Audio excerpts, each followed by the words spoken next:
Olá pessoal, vamos então agora começar a estudar as chamadas funções orgânicas. E a primeira função é aquela que vai dar base para todas as demais, é o chamado hidrocarboneto. Mas apenas para você entender qual que é a ideia de função orgânica. Uma função química é um conjunto de substâncias que tem comportamento parecido nas reações. Então vocês vão estudar as funções inorgânicas, os ácidos, as bases, os sais e os óxidos, e nós vamos estudar agora as funções orgânicas. São muitas as funções, nós vamos focar nas 10 principais. Tá? Quais são? Hidrocarboneto, álcool, fenol, aldeído, cetona, ácido carboxílico, éster, éter, amina e amida. Então, começando aqui com os chamados hidrocarbonetos.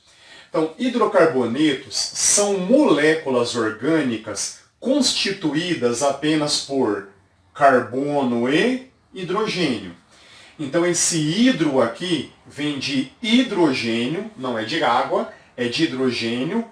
Carbon vem de carbono, hidrogênio e carbono. E na química, o sufixo eto significa ausência de oxigênio. Tá? É uma função não oxigenada. Então, só para citar, vai lá. Então, por exemplo, esse desenho aqui corresponde a qual hidrocarboneto? Gente, quantos carbonos? 1, 2, 3. Completamos com hidrogênios. A fórmula molecular vai ser C3H8 e nós já treinamos nomenclatura orgânica, 3 carbonos, prop. Simples ligação entre eles, AN, hidrocarboneto O, é o propano. Tá? Apenas para darmos um exemplo de um hidrocarboneto. Fontes de hidrocarbonetos. Na natureza, onde é que eles são encontrados? Então, os hidrocarbonetos são encontrados no petróleo, no gás que sobrenada o bolsão de petróleo, que é o chamado gás natural, e no chamado carvão mineral, é um carvão subterrâneo que é formado pela fossilização da madeira, tá? Carvão mineral. Já cito que o carvão mineral é fonte em especial de hidrocarbonetos aromáticos. Tudo bem? Mais uma propriedade a respeito dos hidrocarbonetos. Eles formam moléculas apolares. Essa palavra aqui, gente, ela é muito importante na química. Vamos primeiro contrastar. O que é uma molécula polar? É uma molécula que apresenta polos. Um lado dela é negativo, outro lado é positivo. Exemplo clássico é a água. Tá? Então vamos pensar aqui na estrutura da água. Nós temos um oxigênio ligado a 2 hidrogênios e sobram 2 pares de elétrons não compartilhados ao redor do oxigênio. Então, para a molécula da água, esse lado aqui da molécula é um lado negativo. Então, nós temos um lado da molécula que é negativo. Enquanto os lados dos hidrogênios, eles são positivos. Então, como a molécula de água tem um lado negativo e um positivo, a molécula de água ela é polar. Mas como os hidrocarbonetos não têm essa propriedade, são moléculas apolares. Tudo bem? Aí algumas associações à apolaridade das moléculas. Então, os hidrocarbonetos são moléculas hidrofóbicas. Hidro, aqui é água, fobia, medo, aversão, ou seja, elas têm muita dificuldade de se interagir com a água, mas por sua vez são moléculas lipofílicas. Lipo, lipídios, filia, afinidade. Elas têm afinidade pelos lipídios, que são moléculas apolares, enquanto a molécula de água é polar. Tá? Então, essa informação aqui, gente, é importante e esses termos também são. Então, pelo fato dos hidrocarbonetos serem hidrofóbicos, eles são insolúveis em água. Tá? Imagine, por exemplo, um acidente ambiental, um derramamento de petróleo. Então, quando o petróleo é derramado na água do mar, veja você que o petróleo não se solubiliza na água do mar. Fica apenas aquelas manchas escuras e o petróleo, então, acaba não se solubilizando. Então, os hidrocarbonetos são insolúveis em água. E quando há um derramamento de petróleo, as manchas ficam boiando ou elas afundam na água? Elas boiam. Então nós temos essa afirmação importante. Os hidrocarbonetos são menos densos que a água. Tá? Eles são menos densos, eles boiam em água. E uma outra propriedade, gente, muito importante para hidrocarboneto é que eles são excelentes combustíveis. Eles queimam com muita facilidade. E a equação geral da combustão é essa daqui. Temos um hidrocarboneto. O hidrocarboneto é o combustível, é a fonte de energia. Toda queima significa uma interação com o O2 presente no ar atmosférico e vai ser produzido quem? O nosso combustível tem carbono. Quando o combustível tem carbono, ele pode ser eliminado na forma de fuligem ou monóxido de carbono ou dióxido de carbono. Como é que nós vamos saber quem vai ser produzido? Então vai depender, por exemplo, dos dados do enunciado. Se o enunciado disser equacione a combustão completa de alguém, falou completa, significa que é para produzir CO2. Mas se o enunciado disser combustão incompleta, significa que é para produzir a fuligem, né, o carbono fuliginoso ou o monóxido de carbono. Muito bem, o nosso hidrocarboneto tem hidrogênio. O hidrogênio sempre vai ser eliminado na forma de água. E toda queima produz energia na forma de calor. Então nós temos aqui um outro produto que é o próprio calor liberado. Então enquanto eu apago o quadro, um exercício para você.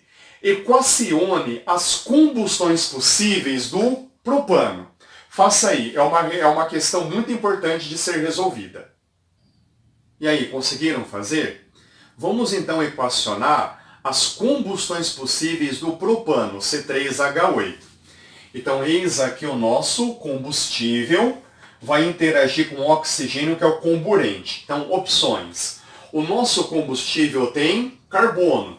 Ele pode ser eliminado na forma de carbono fuliginoso ou negro de fumo.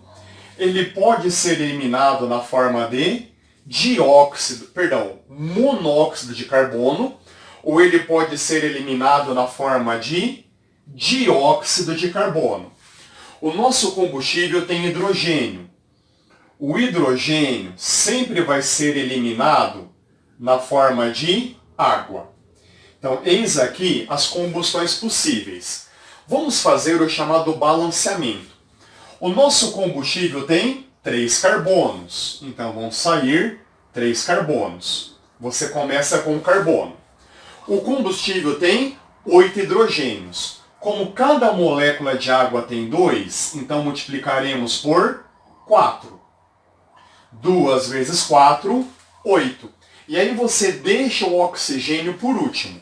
Aqui são 4 oxigênios, então o coeficiente é 2. 4 oxigênios com 3, 7. Então aqui o coeficiente vai ser 3,5. 3,5 vezes 2 dá 7. Você poderia deixar na forma 7 sobre 2, tá? Sem nenhum problema. E aqui, 4 oxigênios, 2 vezes 3, 6. 4 com 6, 10. Então o coeficiente é 5. Tranquilo, pessoal? Gente, lições. Na prática, como é que nós vamos saber se a combustão vai pelo caminho da incompleta ou da completa? Qual é a resposta? disponibilidade de oxigênio. Se o meio for suficientemente oxigenado para oxidar toda a molécula orgânica, vai produzir gás carbônico e água. Mas se houver deficiência de oxigênio, a combustão tende a seguir o caminho da combustão incompleta. Agora eu quero fazer aqui uma conexão com uma outra parte da química, a termoquímica. Todas essas reações têm ΔH negativo. Eu vou chamar aqui de ΔH1 é um valor negativo, ΔH2 também é negativo e ΔH3 também é negativo. ΔH negativo significa que a reação produz calor. Agora, como é que seria se comparássemos esses três ΔHs? Das três reações, qual é aquela que produz mais calor para a mesma quantidade de propano queimada? A resposta é a terceira. Então, o ΔH3, como eles são negativos, eu vou colocar em módulo. O módulo do ΔH3 é maior que o módulo do ΔH2, que por sua vez vai ser maior que o módulo do ΔH1. Tranquilo, gente? Esse, digamos assim, aprofundamento. A reação 3 é a mais exotérmica, é aquela que produz mais calor, e a reação 1 é a menos exotérmica.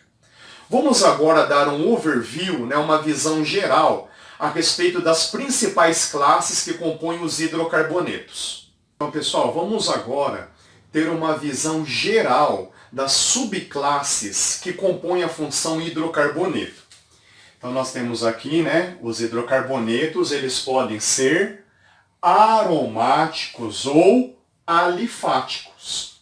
O que significa a palavra alifático, como nós já estudamos, é a mesma coisa que cadeia não aromática. Então, os hidrocarbonetos aromáticos, nós veremos, eu vou chamar de letra A, são chamados arenos. Tá? Quem são os arenos? São os hidrocarbonetos aromáticos.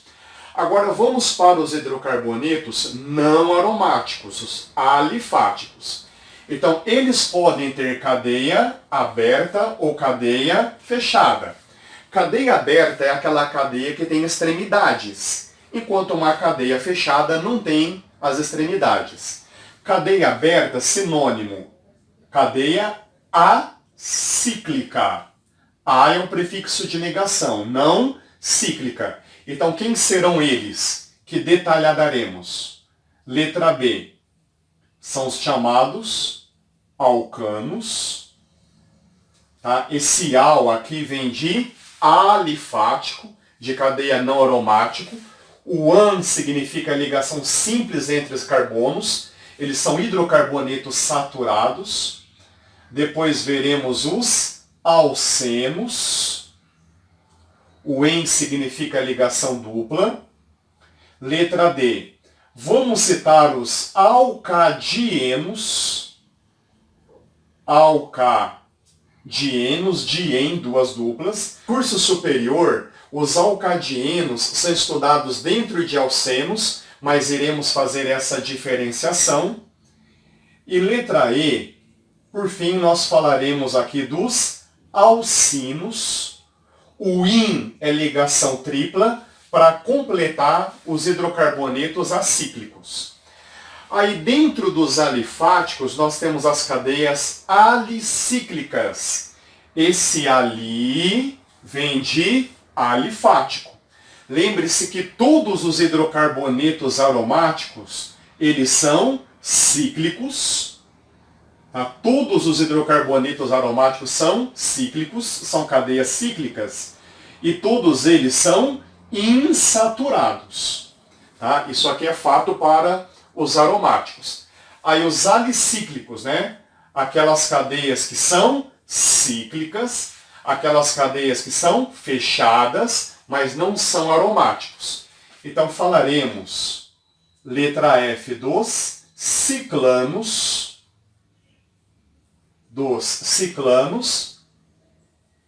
E a letra G, falaremos dos ciclenos. Tudo bem, gente? Esse ciclo aqui significa cadeia cíclica, certo? Então, eis aqui uma visão geral. A partir do próximo vídeo, nós detalharemos cada uma dessas subclasses. Até logo!